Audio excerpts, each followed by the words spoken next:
Recently, I found a PC at an absolutely unbelievable price. Just $1. Yes, a single dollar for an entire computer.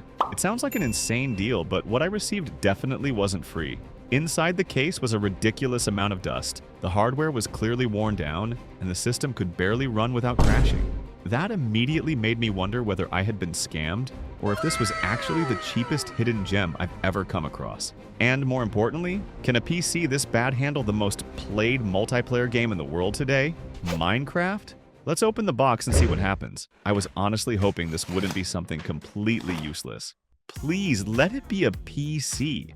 Oh my god, you're not going to believe this. It's a power cable, and honestly, that cable alone is probably worth $1, so we're already doing great. But wait, no way. There's actually a PC inside. I'm not seeing things. This is a small form factor system. Yep, this is it. This is the PC. What really confuses me, though, is the fact that it came with a hard drive mounted externally. I genuinely don't understand why the seller didn't just install it inside the case. Anyway, let's open this thing up and see what machine this actually is, and more importantly, whether it still works at all. On the outside, it's not exactly clean. The fan is covered in dust, and I'd honestly guess it hasn't been cleaned in over 10 years. It definitely looks like it spent most of its life working in a less than clean environment. And as you can see, this is a system from Fujitsu. The model is the D582, and what really blows my mind is the fact that this machine was released 14 years ago. Alright, let's open this thing up and see what's inside. I'll be honest, getting this case open was harder than I expected, and for a second I was like, yeah, this might not end well. But eventually I got it open, and yeah, it's pretty dirty in here. The fan is absolutely covered in dust. I wouldn't be surprised if nobody's cleaned this thing in over 10 years. There's a single stick of RAM installed, but it has no label at all, so I have no idea what the specs are. I guess we'll find out once the system actually boots, if it boots. It also has a riser card, but it's using an old PCI slot, so modern GPU are completely out of the question. Power-wise, it's running a 230-watt power supply, and there's also a DVD drive in here. It still works, but it's slow. Like, really slow.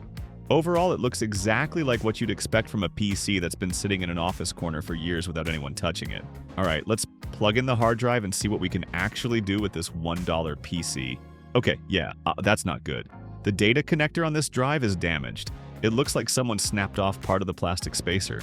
Without this rubber wire, the drive won't stay in place at all, but whatever. Let's try it anyway. And yeah, things just keep getting worse. The system refuses to power on no matter how many times I press the power button. I'm not kidding, I probably hit it 100 times. Power is definitely going into the system, so at this point, I start suspecting the power supply, especially after seeing how dusty it is. So I swapped it out with another PSU.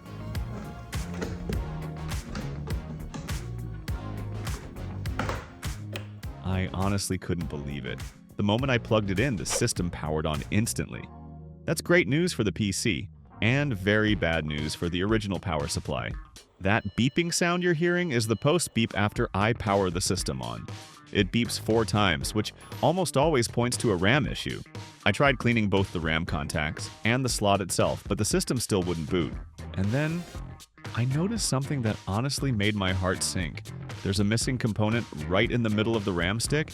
I'm not even sure exactly what it was supposed to be, but whatever it is, it's definitely not supposed to be missing. At that point, I'm pretty sure this is the reason the system can't function properly. So for now, I'm going to set this RAM stick aside and swap in a different one to see if that was the real problem. Hopefully this brings the system back to life.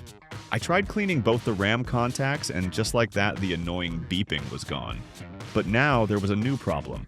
No signal from the keyboard and nothing on the monitor. At this point, I honestly had no idea where the issue was anymore. I tried everything, including swapping in another RAM stick.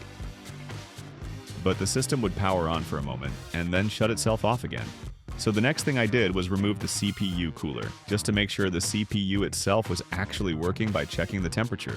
Luckily, the CPU was heating up normally, which means there's a very good chance it's still alive. Alright, time for the next test. I grabbed another CPU that I know works perfectly fine. Before installing it, I cleaned the CPU surface carefully and checked the socket to see if any pins were bent or missing. This part is extremely important, because even if the CPU powers on, damaged pins can still cause problems with RAM detection or system stability.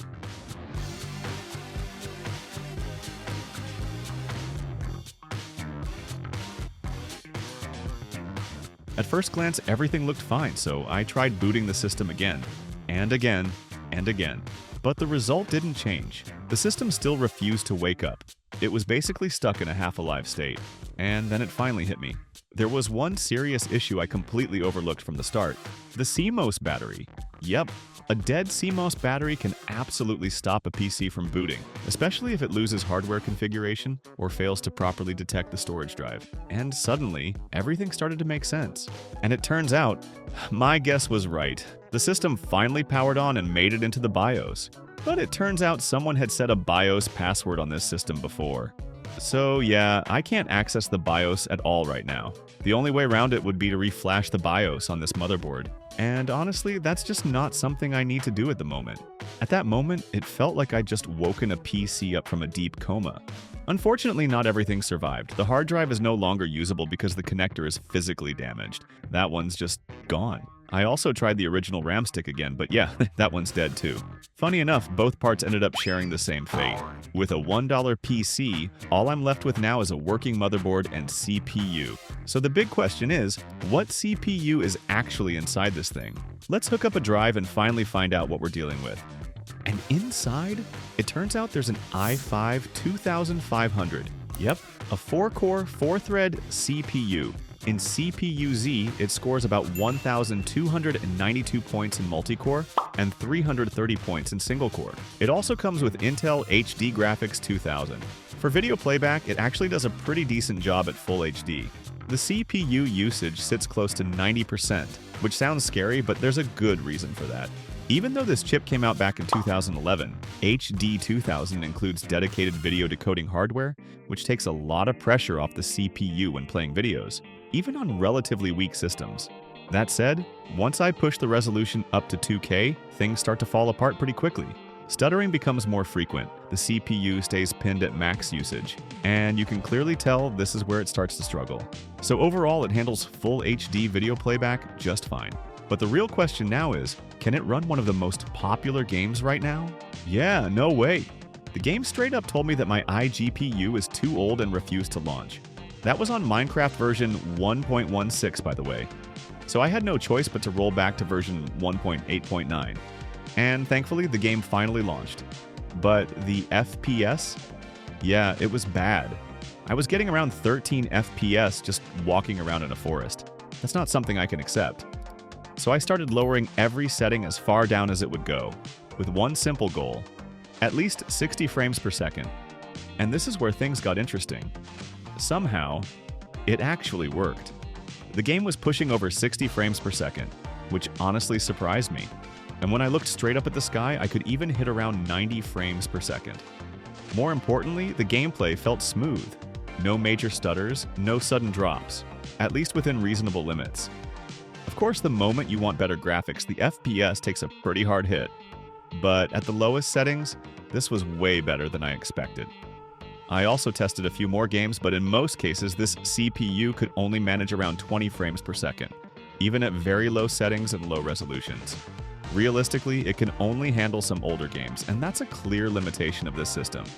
Even though this was a great CPU 15 years ago, today it's really best suited for office work and everyday tasks.